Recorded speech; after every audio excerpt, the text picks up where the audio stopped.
Waalaikumsalam Pak. Apa kabar? Baik, alhamdulillah. Nah, Ibu, mengapa Ibu mengundang saya untuk datang ke sini?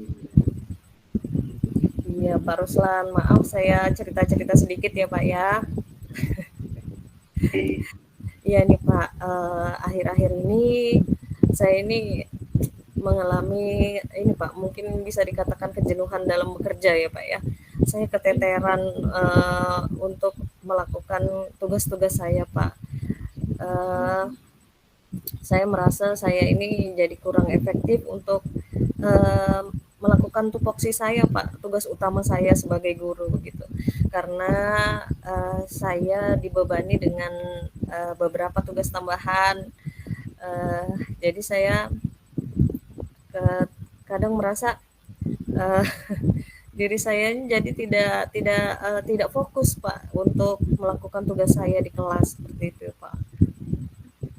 Oh, mengenai tugas tambahan Ibu ya, di Iya luar dari betul. produksi Ibu, yaitu tugas mengajar sebagai guru, tapi juga ada tugas lain yang membuat Ibu kewalahan Ibu ya. Jadi tujuan kita hari ini adalah mencari cara agar Ibu bisa lebih efektif lagi dalam membagi waktu dan energinya Ibu ya, sehingga tidak merasa kewalahan lagi.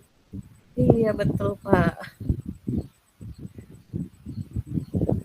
Ibu bisa Ibu ceritakan lebih lanjut ini yang buat kewalahan ini tugas-tugas seperti apa sih Bu di sekolah Ibu?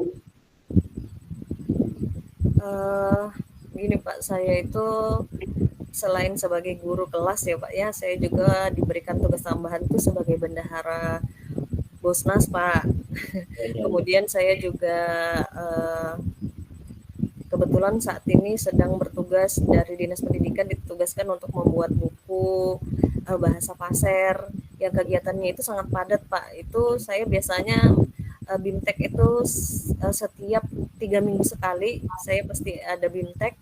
eh, Selang waktu antara BIMTEK dan saya di sekolah itu biasanya juga ada tugas-tugas Pak. Jadi saya juga saat ini seperti yang Bapak tahu, saya juga mengikuti program guru penggerak kan Pak ya. Jadi ketika tugas-tugas ini datang bersamaan, saya merasa keteteran seperti itu Pak. Tugas-tugas tersebut membuat Ibu keteteran. Dampak dari semua pekerjaan apa sih Bu? Terutama pekerjaan utama Ibu ini apa sih dampaknya terjadi? Iya, karena saya seorang guru Pak ya, karena saya harusnya mengajar di kelas, jadi saya merasa itu jadi saya tidak fokus gitu Pak ketika mengajar. Karena saya merasa harus menyelesaikan semua pekerjaan-pekerjaan atau tugas-tugas tambahan yang diberikan kepada saya gitu Pak. Saya jadi merasa kurang maksimal ketika berada di dalam kelas. Ya. Jadi seperti itu Bu ya. Sekarang coba kita lihat beberapa opsi mungkin bisa membantu Ibu ya dalam waktu dan tugas-tugas yang banyak ini Bu ya. Jadi, apa yang bisa Ibu terapkan, strategi apa yang bisa Ibu pergunakan Ibu? Mungkin Pak ya, saya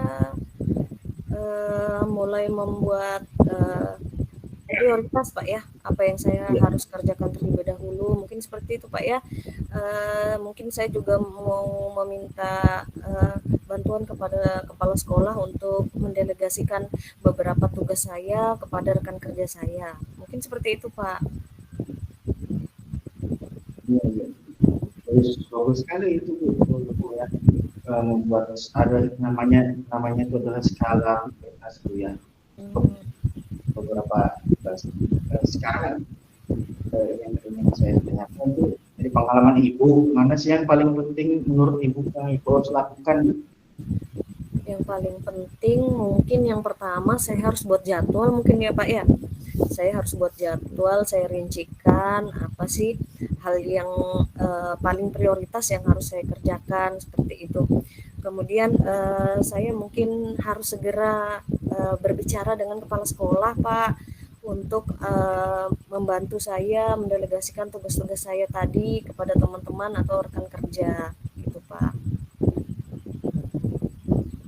Baik sekali, jadi membuatkan jadwal yang berbatas bisa juga dibicarakan dengan sekolah. Jadi terus langkah awal ini langkah pertama yang ibu lakukan beberapa kali ini apa ya? Eh, saya Pak rencananya Pak ya mungkin nanti saya buat dulu daftar-daftar tugas saya itu Pak. Tugas-tugas saya buatkan daftarnya.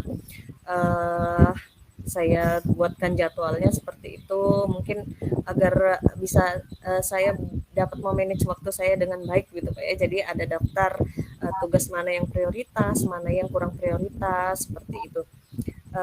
Kemudian mungkin seperti tadi saya bilang saya akan berbicara dengan kepala sekolah sesegera mungkin, mengingat mungkin di awal nih Pak mungkin saya ini merasa tidak keberatan atau tidak kesusahan ketika melaksanakan tugas tambahan.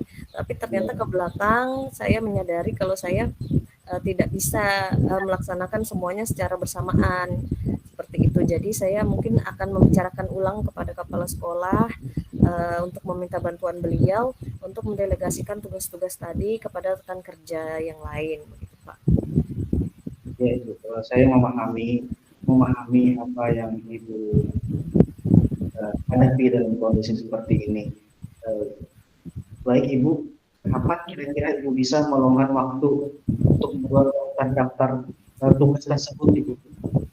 Iya Pak, karena sekarang kebetulan kepala sekolah saya sedang cuti Pak ya, dan beliau akan masuk nanti di tanggal 4. Saya berencana pada tanggal itu saya akan segera menemui beliau untuk membicarakan permasalahan ini Pak.